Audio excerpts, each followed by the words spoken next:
Ada banyak cara untuk meningkatkan ekonomi sebuah negara, mulai dari membuat kebijakan yang pro rakyat, kemudahan berusaha, kesamaan peluang di dalam akses pendanaan, pasar bebas yang diterapkan tanpa intervensi regulator yang memihak ke perusahaan besar atau ke perusahaan BUMN, pasar adil atau fair market, bertumbuh pada kualitas dan servis, bukan pada kekuatan modal besar dan keberpihakan peraturan yang direkayasa. Membiarkan IKM atau industri kecil menengah untuk mengkopi merek-merek besar dunia, membiarkan mereka tanpa izin berusaha untuk membuat atau memproduksi barang-barang apapun tanpa izin itu, karena barang itu tidak dimakan, tidak dimasukkan ke mulut yang mungkin berefek bisa mematikan. Beda dengan industri makanan, jamu, obat-obatan. Ini harus dijaga karena benda-benda ini tadi adalah sesuatu yang dimasukkan ke tubuh manusia dan itu harus dijaga sekali lagi. Kalau pupuk, fashion, benda beginian nggak akan ada yang makan. Ya biarkan saja tanpa izin, biarkan pasar yang memutuskan. Ada lagi cara membangun ekonomi Indonesia yang lebih agresif. Sampai saat ini belum dilakukan oleh pemerintah, yang coba kita usulkan, semoga bermanfaat. Kepada Pak Presiden, kita tidak saling kenal. Bagaimana kita bersahabat lewat udara saja. Cara ini akan lebih cepat dan lebih baik karena tidak mengganggu konstelasi politik di sekitar istana. Pak Jokowi, bersama ini kita bermaksud menyampaikan ide untuk memajukan bangsa Indonesia ini, ekonomi Indonesia ini, melalui strategi ekonomi yang banyak dibicarakan saat ini, yaitu MMT. Proyek ini kita sebut namanya Jokowi Boys, atau bahasa lainnya adalah anaknya Pak Jokowi. Prinsip sederhananya begini, kita ingin membangun ekonomi mikro langsung oleh pelakunya. Kita tahu membangun ekonomi paling cepat adalah modali mereka yang sudah terbukti berhasil. Usahanya jalan, manajemennya bagus, profitnya bagus. Pasti orang itu sanggup dan punya leadership yang bagus, punya manajemen skill yang bagus, dan nalurinya mencari peluang bisnis serta profit pasti sudah mumpuni.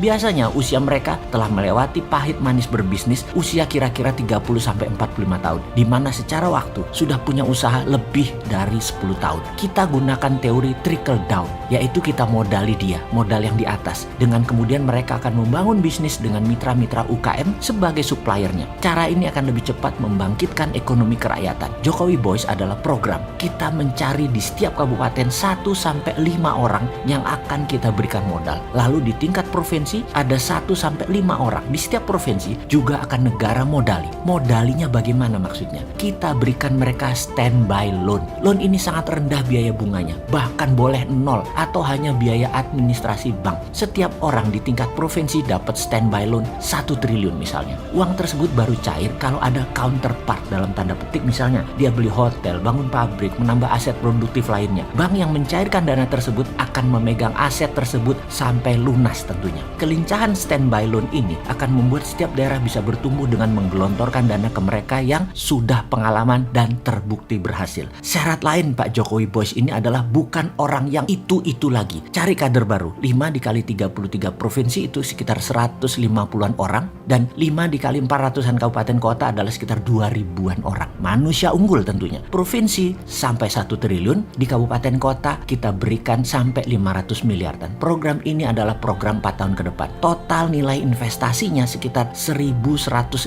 triliun, di mana APBN nasional adalah per tahun 2.000 triliun, atau 4 tahun adalah 8.000 triliun. Anggaran Jokowi Boys ini sekitar 15%-an dari APBN, dan dana ini bukan dana hilang. Ini investasi karena kembali semuanya. Bukan seperti bansos yang ternyata dimakan juga sama pejabatnya. Bank BUMN dan lembaga keuangan milik negara mampu menangani hal ini karena uang beredar nasional adalah 6.000 triliun. Bank BUMN menangkap lebih dari 60%-nya. Kita tahu UKM dan IKM itu tumbuhnya bisa 30% per tahunnya. Demikian juga pengusaha swasta. Kalau menggunakan trickle down teori ini, strategi ini akan terukur kemajuannya dan pertumbuhannya. Dalam 4 tahun, setiap tahunnya pertumbuhan nasional garansi akan tumbuh lebih dari 9% karena didorong oleh 2.000-an orang utama yang akan mengangkat 10 juta orang langsung dan tidak langsung, yang akan meningkatkan ekonomi 20%-an per tahun. Saya yakin Pak Presiden punya tim yang mampu menyeleksi, mengawasi, menumbuh kembangkan orang pilihan tersebut untuk jadi agent of changes ekonomi nasional. Oh iya, pastikan satu hal lagi Pak Presiden. Mereka yang terpilih nanti pastikan mental dan ideologinya patriotis, nasionalis, NKRI garis lurus. Lalu pastikan jangan kasih ke Bosman Mardigu ya.